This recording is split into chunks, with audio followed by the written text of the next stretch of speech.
Hello guys, Radhe Radhe. आज के इस वीडियो पे हम लोग पढ़ने वाले हैं हमारा टॉपिक साइक्लोस्टोमाटा।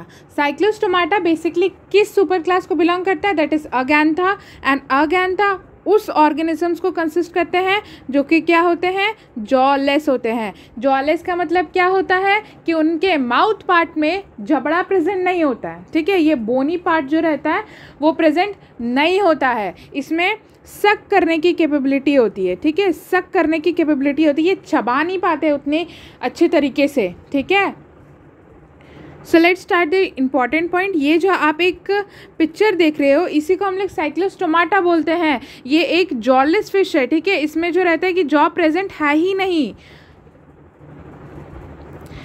यहाँ पे क्या बोला गया है कि दे हैव राउंडेड माउथ। मतलब मैम क्या होता है कि ये फिश टाइप तो रहते हैं,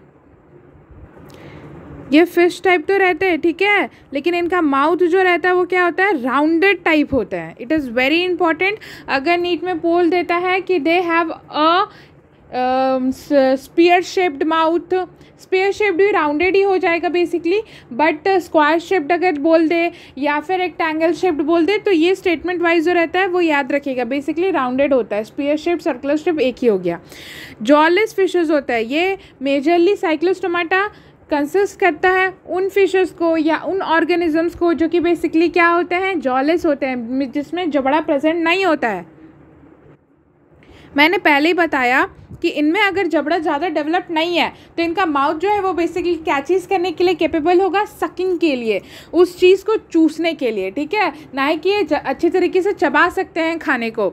लोकोमोटरी ऑर्गन जो रहता है वो क्या होता है कि एब्सेंट रहता है। बेसिकली फिशेस में बेटा जो लोकोमोटरी ऑर्गन्स रहते हैं वो फिन्स रहते हैं। ठीक है, लेकिन इनमें जो रहता है कि आप डायग्राम में भी क्लियर कर सकते हो, इनमें कोई भी फिन नज़र नहीं आएगा आपको। There is no presence of fins. ये इस तरीके से फिन्स बने हुए रहते हैं ना, इसमें फिन्स नहीं है। No fins, no locomotory organs. ठीक है, नेक्स्ट इज इसमें है कि स्केल्स, इनके बॉडी पे स्केल्स जो रहते हैं वो एब्सेंट रहते हैं। स्केल्स ये मान लेते हैं फिश का बॉडी है। ठीक है, तो इस तरीके से स्केल्स बने हुए रहते हैं ना फिशेस पे, तो इस तरीके से स्केल्स जो रहते हैं वो क्या होते हैं कि एब्सेंट होते हैं, जिसके कारण इनका जो बॉडी होता है वो क्या हो जाता है? स्लिपरी हो जाता है। आप इनको अच्छी तरीके से पकड़ नहीं पाओगे क्योंकि इनके बॉडी जो रहता है वो रफ नहीं होते हैं, इनमें स्केल्स नहीं प्रेजेंट होते हैं, वो जो रहते हैं वो स्मूथ सरफेसेस होते हैं। ठीक है, इनमें जो गिल स्लिट्स रहते हैं वो बेसिकली कितने रहते हैं? इनमें जो रेस्पिरेशन होता है वो तो गिल से होता है, और इनमें जो गिल के स्लिट्स रहते हैं वो कितने पेयर्स के रहते हैं? 6 से लेकर के 15 तक। ठीक है, ये याद रखिएगा, बहुत ज़्यादा इंपॉर्टेंट है क्योंकि फिशेस में जो 2 क्लासेस है उसमें भी अलग अलग तरीके के पेयर्स ऑफ गिल स्लिट्स है। तो 6 से लेकर के 15 तक जो गिल स्लिट्स कंसिस्ट करते हैं वो साइक्लोस्टोमाटा होते हैं। इनमें क्या होता है? इनका vertebral column made up of cartilage. मैंने बोला था जब notochord, ma'am notochord is converted into vertebral column, तो इस पार्ट को हम लोग क्या कहते हैं? क्रैनिटा।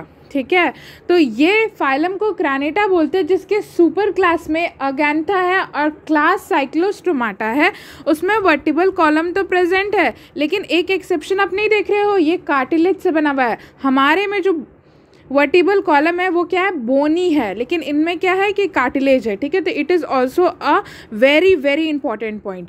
नेक्स्ट इज इनमें एंडाइनमस माइग्रेशन होता है। एंडाइनमस माइग्रेशन मतलब क्या होता है कि वो इंटायर लाइफ जो रहता है कि वो कहाँ रहना पसंद करते हैं? Spend their entire life in the marine. ठीक है, लेकिन वो करेंगे क्या? वो फ्रेश वाटर को मूव हो जाते हैं फॉर स्पाउनिंग। स्पाउनिंग मतलब क्या होता है कि रिप्रोडक्शन, फर्टिलाइजेशन के लिए। तो वो पहले कहाँ पे होता है कि पहले वो मरीन लाइफ में ही होते हैं, लेकिन फिर वो किस में आ जाते हैं? फ्रेश वाटर में आ जाते हैं। और जब एंड डाई आफ्टर दैट, तो जब वो क्या करते हैं कि स्पाउनिंग कर देते हैं मैम, जब रिप्रोडक्शन हो जाता है तो उसके बाद क्या कर देते हैं? वो क्या करेंगे? डाई कर देते हैं। इनके बाद इनका जो लार्वल स्टेज है वो कहाँ पे चला जाता है? ये पहले तो फ्रेश वाटर में प्रेजेंट ग्रो करेगा ना, उसके बाद ये कहाँ पे चला जाता है? मरीन वाटर में चला जाता है। तो यहाँ पे क्या होता है कि यहाँ पे माइग्रेशन होता है जिसको एंड्रोमस माइग्रेशन कहते हैं। पहले marine water, fresh water, then alternate तरीके से ये माइग्रेशन होता है डेवलपमेंट के लिए।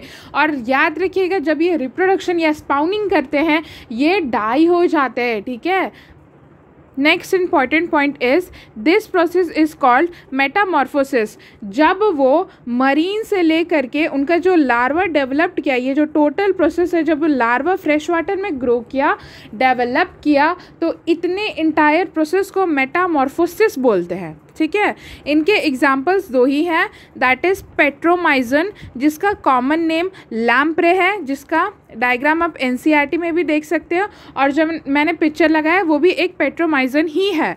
और इसका बेसिकली कॉमन नेम आप ज़्यादा अच्छी तरीके से याद रखिएगा, ये दोनों एक मैच द फॉलोइंग में पूछे जा सकते हैं, हालांकि सब में, बट इसमें याद रखिए क्योंकि ये कॉमन बेसिस पे मैंने देखा है क्वेश्चन आते हुए। माइग्जीन जो है उसका कॉमन नाम जो है वो हकफिश है। ठीक है, तो पेट्रोमाइजोन, लैम्प्रे एंड माइग्जीन, हकफिश। तो this is all for Cyclostomata. Thank you.